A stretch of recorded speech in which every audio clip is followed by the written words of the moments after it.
Assalomu alaykum YouTube ahli. Hormanglar, charchamadinglarmi? Uzoq vaqtdan beri ko'rishmadik. Menimcha bundan keyin ham video chiqarishim qiyin bo'ladi. Hozir meni anchadan beri Koreyada lol qoldira olmagan narsalardan bittasini ko'rsatmoqchiman. To'g'risi dadam bilan akam va ammam Chejudoga ketyapmiz. Chejudo oroliga. Koreyadan ancha masofa pastda joylashgan bu orolda sayohat ko'p rivojlangan. Koreyslar o'zi ham ko'p sayohatga borishadi, ayniqsa qishda va bahorda. Qishda mandarin pishgan paytda, keyin yozda ham juda ham chiroyli bo'ladi. Shu hozir kemada ketyapmiz. Meni lol qoldirgan narsalardan bir narsani ko'rdim. Anchadan beri Koreyada yurib to'g'risi ko'p narsa 4 yildan beri ko'z o'rgandimi bilmadim, odam lol qolmadi-da. Lol qoldiradigan narsalar oddiyroq tuyula boshladi. O'zbekistonda yurganda ham xuddi ko'chani shunchaki videoga olib turib qo'ymaysiz-ku, har kuni yuradigan ko'changizni. Shunga o'xshab menda ham shunaqa hissiyotlar. Har doim yuradigan ko'chalardan prosta bilmadim, zerikdimmi, odam ko'zi o'rganib qoldi o'sha har doim.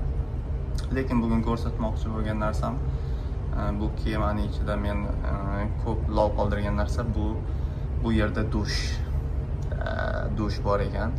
Biz ekonom klassdamiz, hali biznes klassi bilmayman. Bu hozir odam yo'q bo'lgani uchun bir ko'ring. Hozir bu dushida Koreyada umumiy bo'ladi odatda. Erkaklar dushi. Suvi Chejudo orolining suvi ekan. Mana shu yerda dush qabul qilasiz. Necha ming tonna keladigan kemaning ichida dush qabul qilayotganingizni his qilasiz. Kema ham qaysidir darajada qimirlaydi. Bu ajoyib. Buni his qilib, wow. Kerakli narsalar bor. Sochiq va boshqa shunaqa tish cho'tka va shunga o'xshagan narsalar sotilar ekan. Oldin ishlatdik. Zo'r. Hozir ko'chani ham ko'rsatmoqchiman. Ancha endi meni anchadan beri bir ta'sirlantirgan narsani bir siz bilan bo'lishmoqchiman. Ko'ramizmi? Ketdik. Demak, bu erkaklarning dushi va bu yerda erkaklarning hojatxonasi, orqamda koreyslar bu yerda ko'p ekan, e'tibor bermaymiz. Bu hozir kemani 5-etaji, 5-qavatida xonalari 5000 deb nomladi. O'zbekistonda ham menimcha shunaqa o'ziga 5000, 5-etaj, 6-qavat 6000 dan boshlanadi. Xonalari ko'rib turganingizdek qator ketgan oxirgacha va eshik ochsangiz yana bu yerda xonalar va boshqa narsalar bor. Yaqinlashtirib ko'rsatadigan bo'lsak, ancha keng joyda bolalar. Mana shu chiroyli ekan, to'g'risi menga yoqdi. Demak, hozir ko'chani ham bitta ko'rsatishga harakat qilaman. Hozir soatimiz tungi 12:48 bo'ldi. Tunda hech nima ko'rinmaydi kemani o'zidan boshqa. Hozir dengiz o'rtasiga chiqib ketyapmiz. Koreyani chiroqlari bu yoqda, yana bu yoqda ko'rinib turyapti. Ko'rgan bo'lsangiz, bugun hozir yoz bo'lganiga ham havo ancha yaxshi. Salqin. Meni yana nima juda ham xursand qilgan narsa to'g'risi, bu yerda pashsha yo'q, chaqadigan. Meni bilmadim, qonim sherimmi, boshqami, uydagilarim umuman pashsha chaqqani yo'q. Meni har doim, har yil 4 yildan beri pashsha qiynaydi Koreyada. O'sha pashshani haydaydigan narsalarni sep bo'lsangiz ham, chaqqandan keyin dorisini sepsangiz ham baribir azobini tortasiz-ku. Hozir kemani bu 6-qavati. 6-qavatida ko'rib turgan bo'lsangiz, bu yerda ham xonalar bor, lekin bular biznesda. Biznes xonalarining ichiga bilmadim, endi kirib ko'rish mumkin emas bo'lishiga kerak. Endi boshqalar yashagandan keyin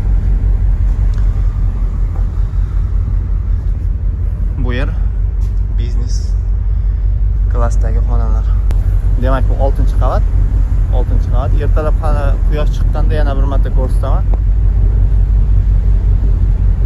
22-iyul bo'ldi-da. 22-iyulda 1 yildan keyin yana shu Jejudo oroliga qarab kemada yo'lga chiqdik-da, bolalar. Shovqinni eshitilayotgan bo'lsa kerak, yana ozgina bu yerda salarkani hidi chiqyapti. To'g'risi, shunaqangi yoqimli, xuddi yoshligingizda pichan hashakda yurganlar biladi-yu. KAMAZni, ZILni boshqani salarkada yuradigan mashinani hidi qanchalik bir bolalikni eslatadigan hid bor-da bu yerda. O'ziga xos maza, to'g'risi. Ja, unchalik ham maza emas, lekin anchadan beri meni lol qoldirgan narsalardan biridir.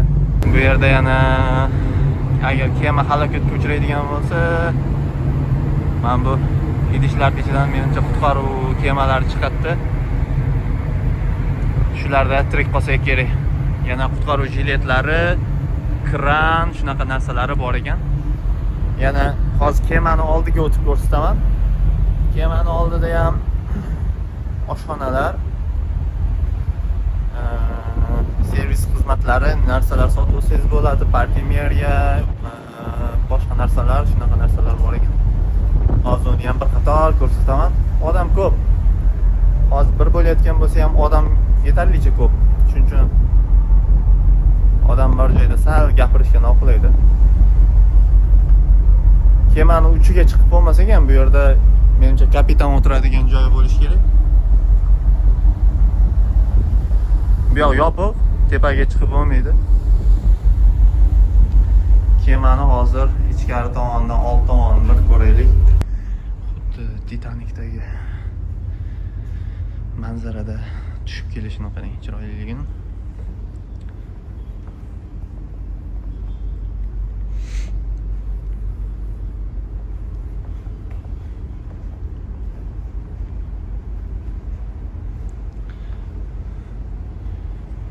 Bu yerda oshxona bor, kirib narsa yesangiz bo'ladi, sotiladigan narsalari bor.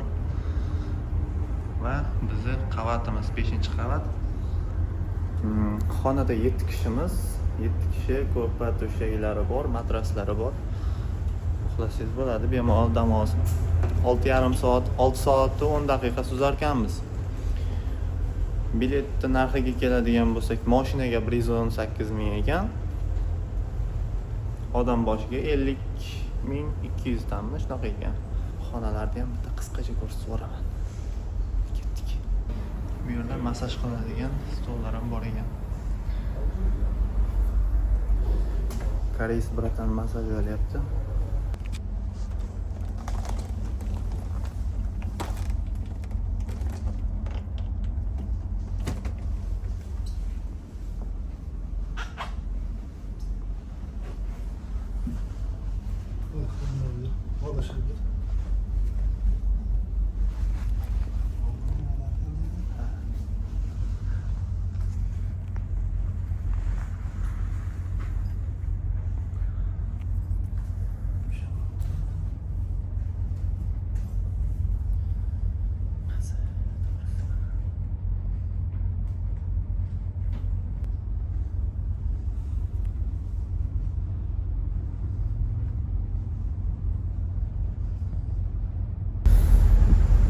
Hammaga xayrli tong. Demak, kemadagi uyqu baribir uyqu emas ekan, to'g'risi.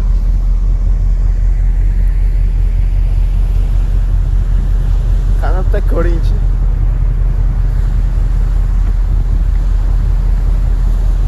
Qizil shafaqni bir qarang hozir. Qanchalik telefonga qizil bilmayman, lekin bu yerda rosa qizil bo'ldi, rosa chiroyli bo'ldi.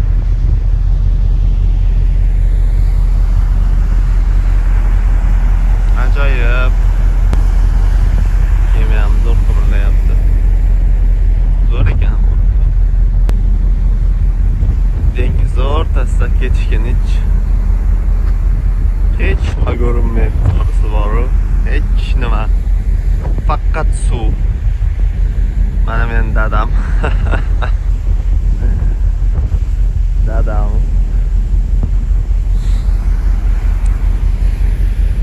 Faqat suv. Zo'r. Vau, ana kema ham ko'rinar ekanmi?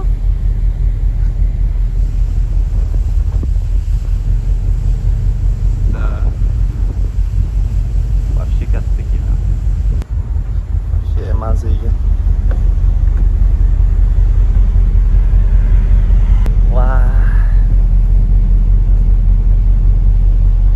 Tong otdi. Hamma sekin-sekin ko'chaga chiqib ketyapti, meni uyg'otmasdan. Zafar, ko'chani tomosha qilmaymizmi? Hali ham meni uyg'otibdi, bo'lmasam uxlab yotuvdim.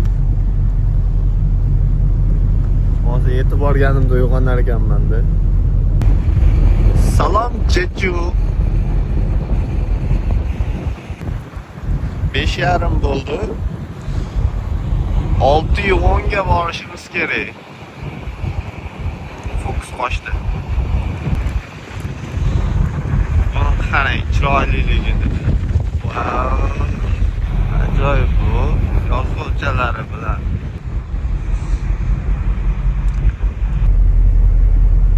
Tekda chiroyli rasmga olay, keyin ichkariga kiraman bo'ldi. Bo'lsa ko'rishamiz.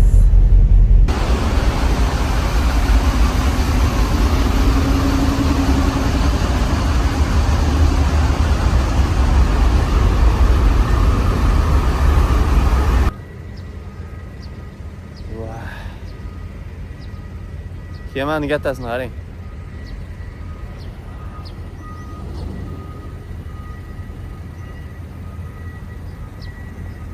Wow.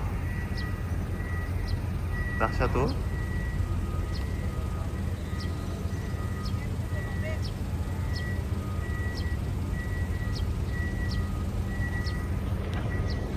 Ketdik endi.